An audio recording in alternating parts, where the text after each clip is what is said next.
Ողջույն, ես Աստղիկն եմ, ես 8 տարիների հրուշակագործ եմ և սա իմ առաջին վիդեոն է YouTube-յան իմ կանալում։ Իհարկե իմ YouTube-յան կանալում կան վիդեոներ, որոնք գուցե նաև դուք արդեն իսկ տեսել եք, բայց դրանք փոքրիկ շորթերի տեսքով են և այսօր իմ առաջին երկար, որպես այդպիսի վիդեոն է, ու միասին պատրաստելու ենք կուլիչներ։ Ինչքան էլ ես աշխատում եմ տորթերի հետ, միևնույն է Զատիկի շրջանում անպայման վերցնում եմ նաև կուլիչների պատվերներ և դրանցով ևս գումար եմ աշխատում։ Այսօր կիսվելու եմ այն տարբերակով, որով ես գրեթե ամեն տարի հարյուրավոր կուլիչներ եմ պատրաստում և վաճառում եմ։ Դրանք շատ համեղ են և տարբերվում են կլասիկ եղանակից։ Այնպես որ, եթե ցանկություն ունեք, միացեք իմ էջին և հետևեք պատրաստման ընթացքին։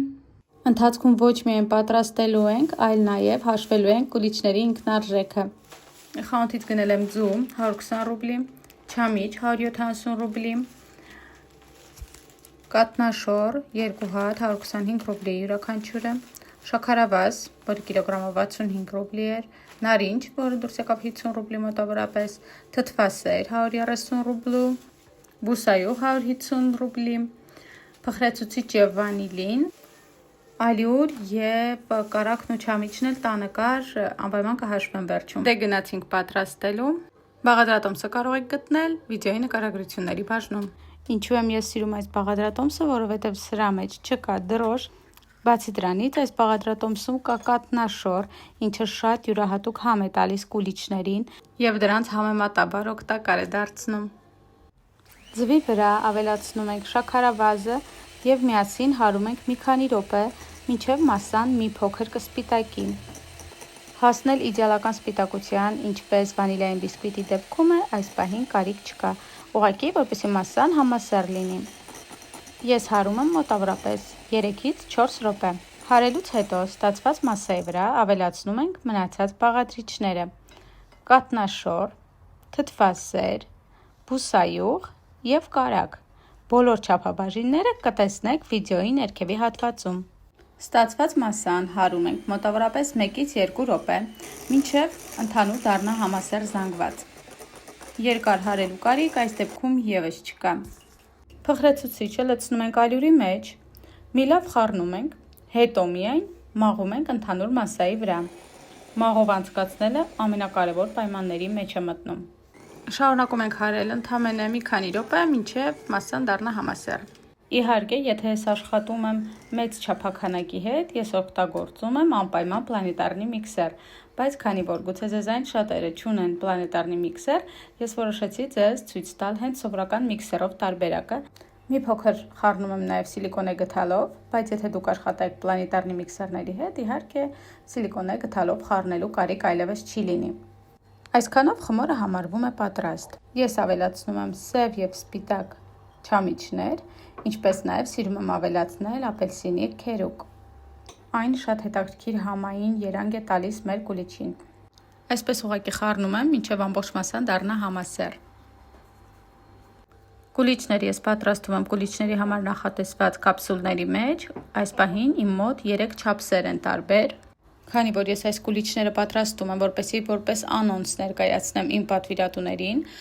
դրա համար էլ ես պատրաստում եմ տարբեր չափսերի և դրանք կլինեն տարբեր ձևավորումներով, որպեսզի տարբերակները, որոնք որ ես առաջարկելու եմ, արդեն լինեն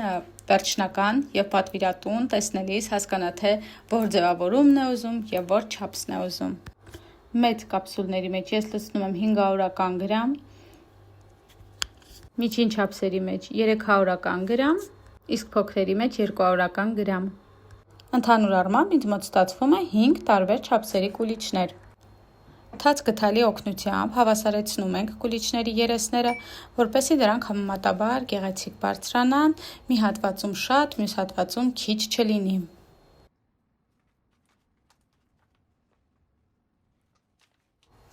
Վերջ դրանց ուղարկում ենք 160 աստիճանով նախորոք տաքացված ջեռոցը և թխում ենք 35-ից 45 րոպե։ Իմ ընտանիքը շատ է սիրում, որ կուլիչները ավելի մուգ գույնի են լինում, դրա համար էլ, քանի որ այս պարտիան ինքներս էինք ուտելու, ես պատրաստում եմ